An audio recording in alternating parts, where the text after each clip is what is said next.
Hi everyone, আপনারা সব কেমন আছেন? আশা করি ভালোই আছেন। এই যে দেখতে পাচ্ছেন আজকের মাটন বিরিয়ানি। আপনারা শেষ পর্যন্ত ভিডিওটা দেখুন, শেষে কি ইন্টারেস্টিং কথা আছে আপনারাকে তুলে ধরবো। আপনারা টান দেন না, আপনারা শেষ পর্যন্তই দেখুন। দেখেন আমি আলুকে ম্যারিনেট করে রেখে দিয়েছি, আর এদিকে আমি মাংসকেও দেখেন ম্যারিনেট করব। আপনারা দেখতে থাকুন, কী লোভনীয়, কী ইন্টারেস্টিং, কী খাবারটা, মানে আপনারা কি বলবো, অসাধারণ একটি খাবার। আপনারা এইভাবে বানাবেন তো খুব ভালো লাগবে। আর এই যে পেঁয়াজ বেরেস্তা করা হয়ে গিয়েছে, আমরা আলুটাকে ম্যারিনেট করে রেখেছিলাম, সেটাকে এখন ভাজতে দিয়ে দিয়েছি। আর এদিকে সাইডে বাসমতি চাল আমি ভিজিয়ে রেখেছিলাম, তারপরে আমি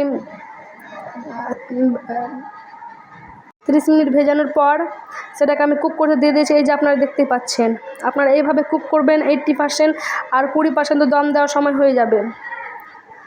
তো আমার ভিডিওটা কেমন লাগছে আপনারাকে প্লিজ কমেন্ট বক্সে জানাবেন। আর আপনারা কোথা থেকে বলছেন আপনারা সবাই কমেন্ট বক্সে বলবেন। আপনারা কেমন ভিডিও দেখতে চান আমাকে বলবেন, আমি আপনাদেরকে সেরকম ভিডিও দেওয়ার চেষ্টা করব।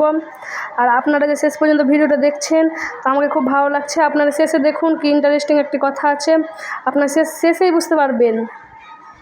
আর সেই লোভনীয় এই জিনিসটা দেখেন বানাচ্ছি। এখন দেখেন প্রেসার কুকারে পেঁয়াজ বেরেস্তা করতে আবার চাপিয়ে দিয়েছি, কারণ এখন মাটনটাকে কষতে হবে। সেই মাটনে যদি আপনারা ভেজে রাখা আলুগুলো দিয়ে দেন কি না, তো খুব সুন্দরভাবে কুক হয় আলুগুলোর ভিতরটা। তো আপনারা এইভাবে কিছুক্ষণ দম ধরার পর আলুগুলোকে দিয়ে প্রেসার কুকার 3টা সিটি দিয়ে নেবেন। তারপরে দেখেন এই যে আমরা দমে বসাচ্ছি, এখন 3টা সিটি দেওয়া হয়ে গিয়েছে। এবার দেখেন আপনারা পেঁয়াজ বেরেস্তা করে রেখেছিলাম, এগুলো ছড়াচ্ছি। বিরিয়ানি মশলা দিব, সেখানে আমি রং দিব। এই যে মাটন আলুকে আমি কুক করেছি, আপনারাকে তো বললাম এই যে হয়ে গিয়েছে দেখেন।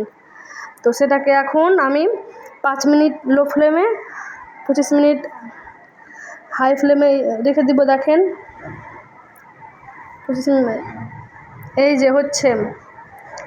তো আপনারাকে শেষ পর্যন্ত দেখার অনুরোধ রইল। আপনারা দেখেন, আপনারাকে খুব ভালো লাগবে। আর আমার রান্নাটা কেমন লাগছে আপনারা কমেন্ট বক্সে জানান।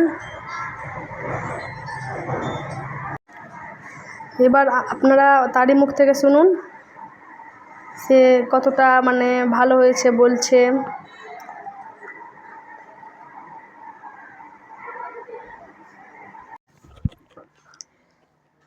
বিরিয়ানিটা খুব সুন্দর হয়েছে, দারুণ হয়েছে, সফট এবং খুব ভালো বিরিয়ানিটা, খেতেও ভালো। এটা হায়দ্রাবাদি মাটন বিরিয়ানি, খুব সফট, খেতে ভালো লাগছে, ভালো হয়েছে। না বেশি ঝাল না বেশি লবণ, একদম পারফেক্ট হয়েছে।